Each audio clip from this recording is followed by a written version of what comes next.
हम करने जा रहे हैं इस चैप्टर का लास्ट टॉपिक, जिसको जो है एम्ब्रियोजेनेसिस। ठीक है, एम्ब्रियोजेनेसिस होता है development of embryo from zygote.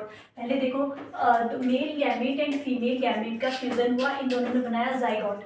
फिर जाइगोट से क्या बना? एम्ब्रियो। ठीक है, जाइगोट से बना एम्ब्रियो। तो फिर एम्ब्रियोजेनेसिस क्या बोलते हैं? Formation of embryo is known as embryogenesis. Okay, तो देखो अब जाइगोट क्या करता है? Undergo cell division. ठीक है, जाइगोट में सेल डिवीजन होती है थ्रू माइटोसिस। माइटोसिस के थ्रू जाइगोट में सेल डिवीजन होता है। और सेल डिवीजन क्या करता है? देखो, increase the number of cells in embryo. Cell division होता है, देखो एक सेल हुई, उससे डिवाइड हुए दो सेल, दो से बनाई चार सेल, चार से 8 सेल, तो ऐसे ऐसे सेल्स के नंबर बढ़ते गए। ये क्या करता है? सेल के नंबर्स इंक्रीज करता है, किसमें? एम्ब्रियो में। ठीक है, सेल डिवीजन के बाद क्या होता है? सेल डिवीजन के बाद सेल डिफरेंशिएशन होता है। सेल डिवीजन के बाद होता है सेल डिफरेंशिएशन। और सेल डिफरेंशिएशन क्या करता है? Help group of cells to undergo certain modification to form tissue and organ and form organism. अब ये क्या करता है? ये क्या करता है? सेल डिवीजन किस चीज़ में हेल्प करता है? सेल को मॉडिफाई होने में। जैसे ये सेल्स हैं, सेल का डिवीजन हुआ, सेल मॉडिफाई होंगी। पहले सेल से मिलके टिश्यू बनते हैं, फिर टिश्यू से मिलके ऑर्गन बनते हैं, फिर ऑर्गन सिस्टम, फिर ऑर्गेनिज्म, और मतलब फिर ऑर्गन सिस्टम, फिर ऑर्गेनिज्म। ठीक है, तो देखिए, तो पहले सेल मिलके क्या बनाएंगे? टिश्यू। तो ये सेल डिफरेंशिएशन क्या करता है कि सेल्स को मॉडिफाई होने के लिए मॉडिफाई करता है, या उसके मॉडिफिकेशन में हेल्प करता है, या फिर मॉडिफिकेशन में जैसे टिश्यू बनाने में या कोई ऑर्गन बनाने में उसमें हेल्प करता है सेल डिफरेंशिएशन। ठीक है, एम्ब्रियोजेनेसिस होता है फॉर्मेशन ऑफ एम्ब्रियो, और formation of embryo.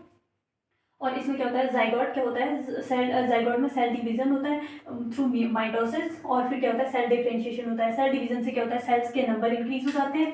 Cell differentiation में क्या करता है? सेल डिफरेंशिएशन में क्या होता है? ये सेल्स का मॉडिफिकेशन करता है और टिश्यू या ऑर्गन फॉर्म होने में। ठीक है, अब देखिए, जो एनिमल्स को दो कैटेगरीज में डिवाइड किया गया है, एक तो ओविपेरस, एक विविपेरस।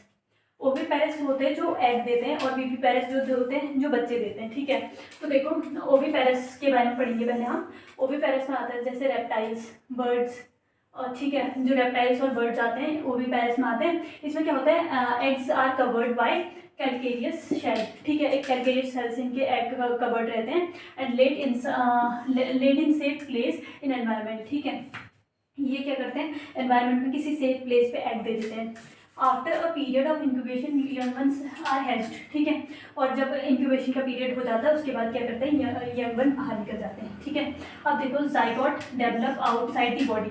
इसमें क्या हो रहा है? जाइगोट की फॉर्मेशन हो रही है। अभी हमने पढ़ा था, चाहे फर्टिलाइजेशन इंटरनल हो या एक्सटर्नल हो, तो दोनों में क्या होगा? जाइगोट की फॉर्मेशन होगी। तो देखो, अगर ओविपेरस है तो वो आउटसाइड दी बॉडी जाइगोट बनेगा, क्योंकि ये क्या कर रहे हैं? इसमें फर्टिलाइजेशन का हो रहा है बर्ड्स में, और रेप्टाइल्स में क्या हो रहा है? बर्ड्स और रेप्टाइल्स क्या दे रहे हैं? एग फॉर्म कर रहे हैं, और ये कहाँ कर रहे हैं? Outside the body. तो फर्टिलाइजेशन कहाँ होगा? Outside the body. ठीक है, तो जाइगोट भी कहाँ बनेगा? Outside the body. अब आ जाते हैं विविपेरस। विविपेरस में आते हैं majority of mammals including human being. Viviparous में हम लोग भी आ जाते हैं। ठीक है, अब आते हैं, देखो, zygote develops into young ones inside the body of female. अब हमें पता है बचपन से कि हम जो जाइगोट कहाँ फॉर्म होता है? विविपेरस में जाइगोट कहाँ फॉर्म होता है? फीमेल की बॉडी के अंदर। ठीक है, एंड इसमें क्या होता है? Proper embryonic care and protection होता है पूरा। जब हमने देखा होगा, जैसे फीमेल प्रेग्नेंट होती है तो उसकी पूरी केयर की जाती है, और प्रॉपर उसका एम्ब्रियोनिक केयर होता है, एम्ब्रियो का और केयर होती है, और प्रोटेक्शन होता है फीमेल का भी, और उसके बच्चे का भी, दोनों का प्रॉपर केयर और प्रोटेक्शन होता है। ठीक है, अब इसीलिए क्या होता है? उनकी केयर और प्रोटेक्शन होता है, इसलिए क्या होता है? उसमें सर्वाइवल के चांस किस में ज़्यादा होता है? विविपेरस में। तो देखो, the chance of survival of young one is greater in viviparous organism. तो सर्वाइवल के चांस विविपेरस ऑर्गेनिजम्स में ज़्यादा होते हैं। ठीक है, इन फ्लावरिंग प्लांट्स। अब देखो, फ्लावरिंग प्लांट्स में क्या होता है? Zygote is formed inside the ovule. अब देखो, फ्लावरिंग प्लांट में, ये तो एनिमल्स की बात थी। अब जो फ्लावरिंग प्लांट्स होते हैं उसमें जाइगोट कहाँ फॉर्म होता है? ओव्यूल के अंदर। ठीक है, अब कुछ टर्म्स हैं जो एनसीईआरटी के लास्ट में दिए हुए हैं इस चैप्टर में, फिर ये चैप्टर एंड हो जाएगा। देखो, जाइगोट क्या होता है? Zygote develop into embryo. Zygote अभी हमने पढ़ा था, जाइगोट के बाद क्या बनता है? एम्ब्रियो। जाइगोट डेवलप होता है और फिर एम्ब्रियो बनाता है। ठीक है, और ओव्यूल डेवलप होकर क्या बनाता है? सीड बनाता है। ये हमें पता है। और ओवरी क्या बनाती है, फ्रूट बनाती है। तो जाइगोट क्या बनाता है, embryo, ovule, seed and ovary, fruit, ठीक है। और फ्रूट में क्या होती है, एक थिक वॉल होती है जिसको बोलते हैं पेरिकार्प।